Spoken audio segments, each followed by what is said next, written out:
Hello, before we get into this recording, I just want to let you know that I've been a little sick and was feeling it during this recording.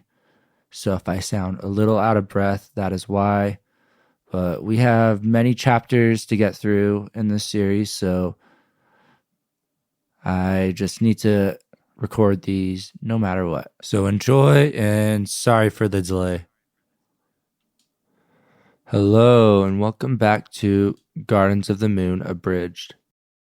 We are now on to Book 1 of Gardens of the Moon, which is titled Pale, and in this video we will be going over Chapter 1. In videos from now on, I will be adding more art to follow along what I am describing, as well as maps to show where things are taking place. I will credit all the artists on screen, and most maps will be taken from the PowerPoint, which is in the description. Before Chapter 1, we get a quick epigraph explaining what is going on. It frames Genebacus as the main stage and talks about how the free cities of Genebacus are hiring mercenary armies to resist the Malazans. It name drops a few big powers, including Crimson Guard under Prince Kaz Diavor, the Tist Andi, and Moonspawn under Caladan Brood, as well as the Malazan armies under High-Fist Dujek One Arm. It talks about the Marant Alliance and how it is a huge change in the science of warfare. It mentions a sorcery enfilade, pointing to the escalation of magic. I did a quick Google search of what enfilade is, and basically when an army is in enfilade, it is in a vulnerable position. So we'll see what that means later. And it teases the Siege of Pale and a legendary magical disaster. We are jumping right in the middle of things here in Malazan, and I will try to explain things as best as I can.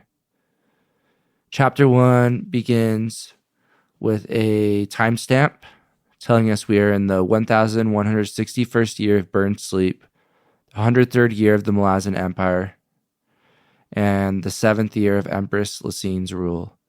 So about 7 years since the prologue. It begins in Itzko Khan on a coastal road. The day is dying and there is a cool sea breeze.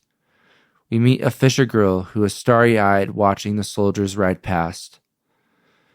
She's mesmerized by the horses, the uniforms, and the discipline. We're introduced to Riga, an old woman who is describing the Empire's way and how it is similar to the gods, and it is a prod and a pull. She is bitter and spits a lot. She talks about what the war has taken from her, how it has taken her husbands, her sons, her coins, and her comfort. She remembers when Itzko Khan was independent, saying that they flew a banner and it was their own. She calls Lacine a bone scatterer, and how she is not doing a heroic conquest but just harvesting bodies. She talks about how the lowborn get crushed, and that notable decisions lead to the lowborn people dying. The fisher girl talks a bit about herself. She talks about how she has a father with a missing arm, how she is being pressured by Ilgrand Lender, and that they need a catch by tomorrow. Her admiration of soldiers is also an escapism. The soldiers give meaning, power, and mobility, while her life as a fisher is full of debt, hunger, and waiting. Riga snaps. She yanks the girl's hair. It is brutal and sudden, and the girl spills the basket, the twine going everywhere. Riga basically says, "Wake up, you're romanticizing the machine that eats you." Riga shifts into a prophetic cadence. She talks about candles and how she burns 5 every night for her dead. She says that the Empress has stabbed virgin soil across the sea, and that the girl will be given a sword, given a horse, and sent across the sea, and that a shadow will embrace her soul. She tells her to look to the Lord spawned in darkness, and tells her that they're linked, that she's the last to speak to her, and that she is the last to hear from her. An outrider sees Rigga grabbing the girl and assumes assault. He hits Rigga with a gauntleted hand, killing her, as if swatting away a fly. The fisher girl feels the prophecy like a weight. It is heavy as stone, but she can't retrieve the words. Something has been implanted, but conscious recall is blocked. Her voice shifts strangely a few times. It is briefly older and not her own. There is an unseasonal chill, and shadows begin to flow like water. 2 hooded figures appear without being seen approaching. One is taller and the other shorter. They talk like old friends, co-conspirators, but also like predators discussing a tool. They are dismissive of Rigga, calling her a minor talent and a gift dried up. Darkness tears open, and 7 massive hounds appear. The short man sends them after the soldier column.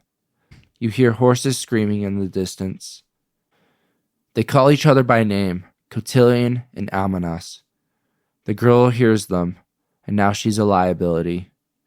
They tell her that she could be questioned, tortured, and killed by the Empire. Cotillion chooses to keep her alive, saying that she'll do. They plan vengeance against Lysine, and they mention Moon's spawn and that Lysine has angered it. Almanas tells the girl that it's not so bad to be the pawn of a god. And then Cotillion's shadow engulfs the girl. Her last sensation is of the candle wax soft in her fist. This is our first introduction to gods in Malazan. They are very much characters in our story. They're not your typical benevolent gods, they're strategic. And the girl they've met isn't chosen, she's selected like equipment. We now shift POVs. We jump to soldiers on the road, riding with Adjunct Lorne. There's a very procedural vibe. The captain tells them that they've closed the road and that information is controlled. Adjunct Lorne is introduced through how other soldiers fear her and how careful they are around her. The adjunct is the Empress's servant. The captain tells Lorne that he's a survivor of Lysine's purges. And we learn that the nobles got wiped while the commoners survived easier. Lorne asks the captain questions about the massacre. She asks him where, how many, how far, and who was deployed. They reach a crest and see a carrion field. There's birds everywhere, and the ground is uniformly red beneath them. An entire regiment is dead, 175 soldiers and 210 horses. They say that all fought, but the dead are all theirs. And there's no signs of landing nor tracks. Ganos Pran arrives. This is the same Ganos Pran we met in the prologue. He is now older and a soldier. He is covered in blood and gore, and flies and wasps are buzzing around him. He's already been doing the awful work. He's been doing some investigating and has noted that there is an empty hut near the strand that belongs to an old woman. It contains candles and expensive tallow. The reader can assume that this hut belonged to Rigga. He says that there's a second empty hut belonging to a man and girl who have gone missing, and that there's an empty mooring pole suggesting one boat is missing. We can assume that this hut belonged to the fisher girl and her one-armed father, who we now know are missing.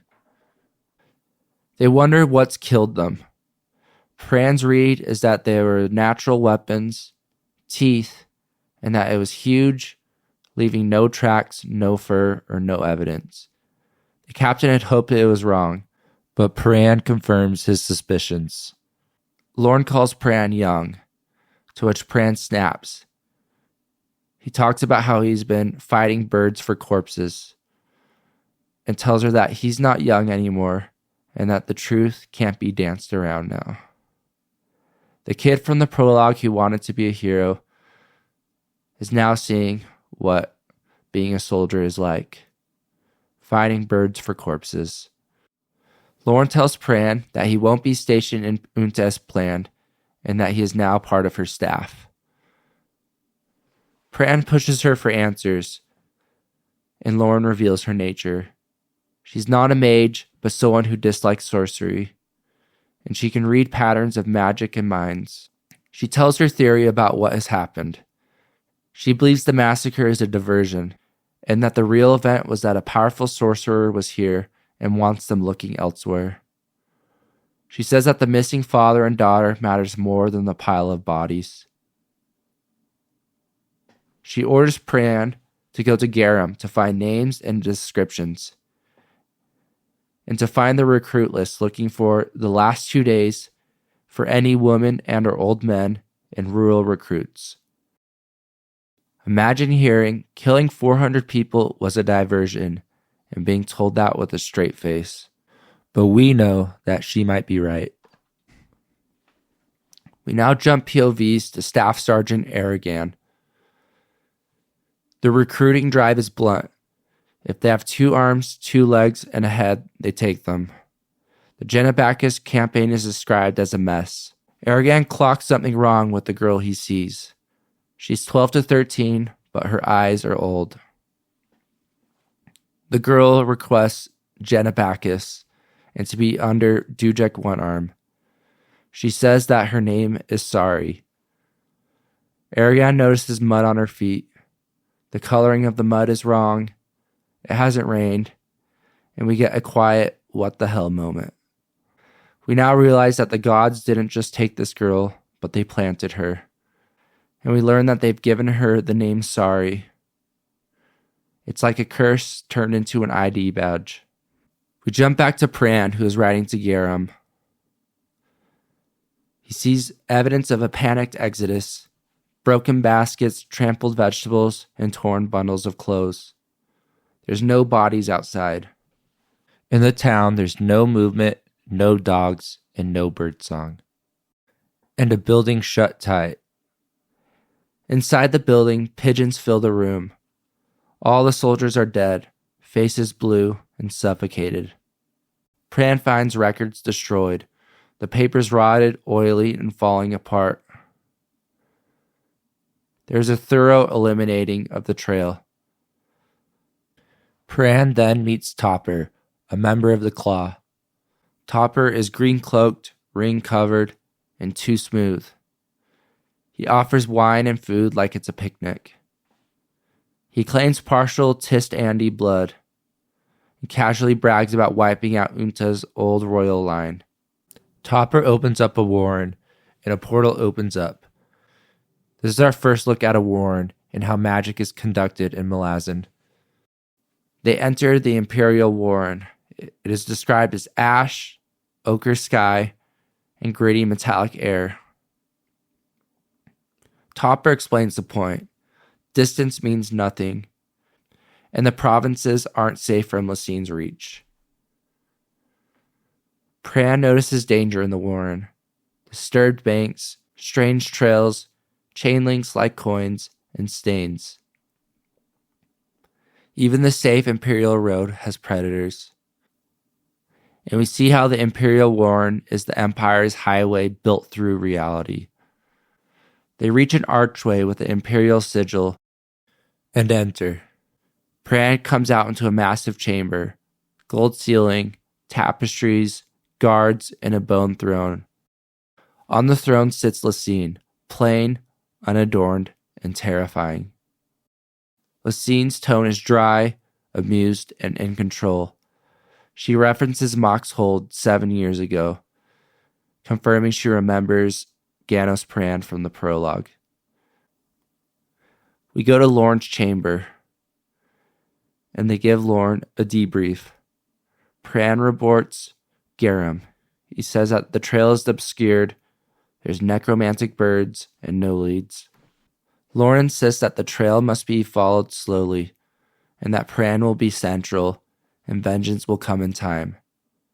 She sends him home to rest. Pran is now in Unta. He walks through crowds feeling numb. The noble distance is gone. He is now just a soldier among tens of thousands. He feels like the world hasn't changed, but he has. This is the cost of seeing the machinery. You can't unsee it. Ganos Pran reaches home. He sees Gamut the guard, who recognizes Pran from the tapestries and portraits. The estate feels smaller from what Pran remembered. There's old stones, old tunnels, and old ghosts under the estate. He sees his sister Tavor. Tavor is now managing the house. Their father's health is failing, and they talk about their sister Felisin. Felisin is soft, studying, and will be thrilled then crushed by his short visit. Pran's resentment and guilt bubbles under their dialogue. And that is the end of chapter 1. We meet Ganos once again, the boy who romanticizes soldiering. Ganos is now a man, knee-deep in horror and dragged into high politics. We see Surly from the prologue, who has now become Lysine. Lysine is fully entrenched, and her adjunct is a weaponized extension of her will. Chapter 1 introduces some big board pieces. We meet Sari, who is now a pawn of Shadow. We meet Cotillion and Amanos, two gods who are Shadow's vengeance. We meet Adjunct Lorne, the Imperial Mage Killer, and Topper, a claw leader who uses the Imperial Warren. We see Lysine again, the Empress as a living political gravity well, and once again see Pran, the link between nobility, army, and the coming plot. Some themes we see here in chapter 1. The Empire's war feeds on poor bodies. Gods aren't myths, but players in the story. And memory, identity, and naming are all weapons. And that power prefers subtlety over spectacle. And that is chapter 1.